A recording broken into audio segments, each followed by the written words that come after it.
साबित। और ये एक और बड़ा भयानक रास्ता है जिसमें हम बैठ के ही आ सकते हैं। यहाँ कंकड़ है, फिसलन भरे कंकड़। आप बैठे बैठे नहीं समझ सकते हैं, लेकिन कि बहुत कठिन है, बहुत कठिन।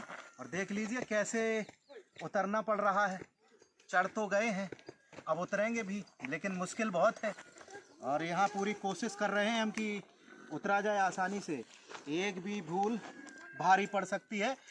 उछलते कूदते उठते बैठते कैसे भी करके हम उतर रहे हैं, और बच्चे भी हमारे साथ साथ उतर रहे हैं। निश्चित रूप से फिसल सकते थे अभी।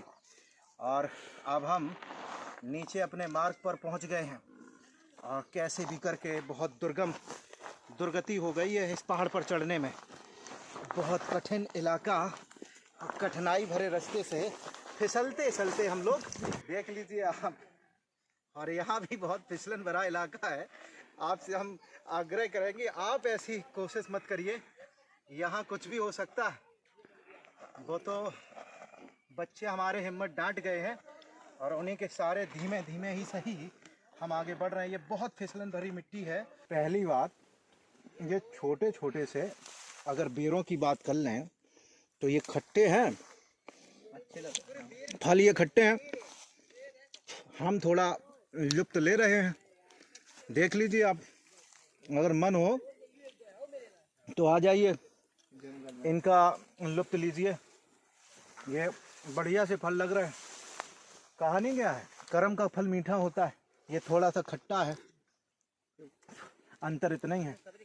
करम तो हम लोगों ने बहुत किए, ऊपर से आए हैं अभी, और सीधा धाबा बोल दिया पूरी CZMA की टीम ने इस झरबेरी के पेड़ पर। खट्टे मीठे हैं, झरबेरी थोड़ी अलग होती है। देख लीजिए, झाड़ियों में कांटे जरूर हैं, लेकिन फल बड़ा स्वादिष्ट है। कांटे जरूर हैं इसमें, लेकिन फल बड़ा स्वादिष्ट है। खट्टा मीठा इसका स्वाद है। और अभी हमें सूचना दी गई है, हमें जानकारी नहीं थी कि यहाँ तेंदुआ भी हो सकते हैं।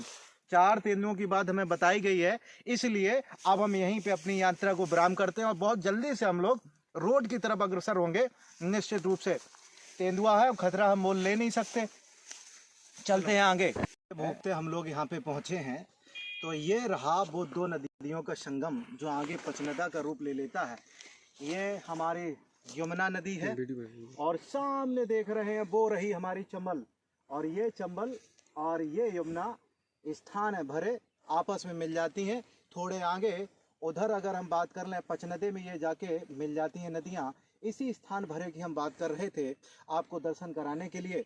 हम सामने देख रहे हैं कुछ प्रवासी पक्षी भी हैं, वो दूर दूर से पक्षी आते हैं। अब सर्दियों का मौसम है, यहाँ पक्षी देखे जा सकते हैं। वहाँ देख रहे हैं काफ़ी बड़ी मात्रा में पक्षी बैठे हैं, प्रवासी पक्षी इनको कहा जाता है। और निश्चित रूप से बड़ा ही सुंदर नज़ारा हमने आपको इन दोनों नदियों के दर्शन कराए। इधर भी देख लीजिए, बहुत बड़ा एरिया है। और ये दोनों नदियाँ हम कहेंगे, ये इधर से चंबल, वो सामने रही चंबल, और ये हमारे साथ में जो खड़े हैं, हम जहाँ खड़े हैं इसी के साथ साथ में ये नदी है यमुना। काफ़ी तेज यहाँ पे प्रवाह है यमुना का, देख लीजिए। और इधर की अगर हम बात करें, ये नदियाँ ऐसे कुछ मुड़ती हैं, और इनका जो पानी है हम आपको बता देते हैं। यहाँ पानी की अगर हम बात करें, ये पानी निश्चित रूप से ऐसा मुड़ जाता है। ये सूर्य अस्त होने वाला है, कौन सी दिशा रही, तो सूर्य अस्त हो रहा है तो पश्चिम रही। निश्चित रूप से सूर्य अस्त हो रहा है तो पश्चिम दिशा में ये टर्न लेती हुई नजर आती हैं। इधर से आई थी मेरी चंबल, और ऐसी ये आगे जाकर पचनदा में मिल जाएगी। इसी स्थान भरे की हम बात कर रहे थे। अपनी यात्रा अपने बच्चों के साथ हम समाप्त करना चाहते हैं। अब हम अपने बच्चों के साथ यहीं भरे में इस यात्रा को समाप्त कहेंगे। बच्चों के साथ अब यहीं पे समाप्त हम करेंगे। हम भरे में खड़े हैं जहाँ 2 नदियाँ आपस में मिलती हैं, चंबल और यमुना। हम अपने बच्चे जो हमारे CZMA के हैं, इनके साथ में यात्रा शुरू की थी, और अब ये यात्रा यहीं पे हम समाप्त कहते हैं।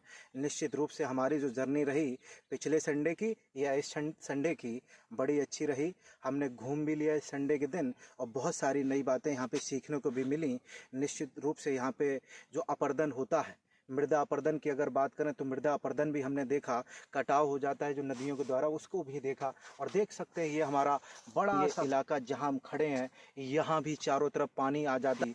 तो वहाँ पे भरेश्वर मंदिर तक ये पानी पहुंच जाता है। अब समझ लीजिए कहाँ भरेश्वर मंदिर रहा, बहुत ऊंचाई पर, वहाँ भी पानी इसका पहुंच जाता है और यात्रा यहीं होती है समाप्त। बहुत बहुत धन्यवाद।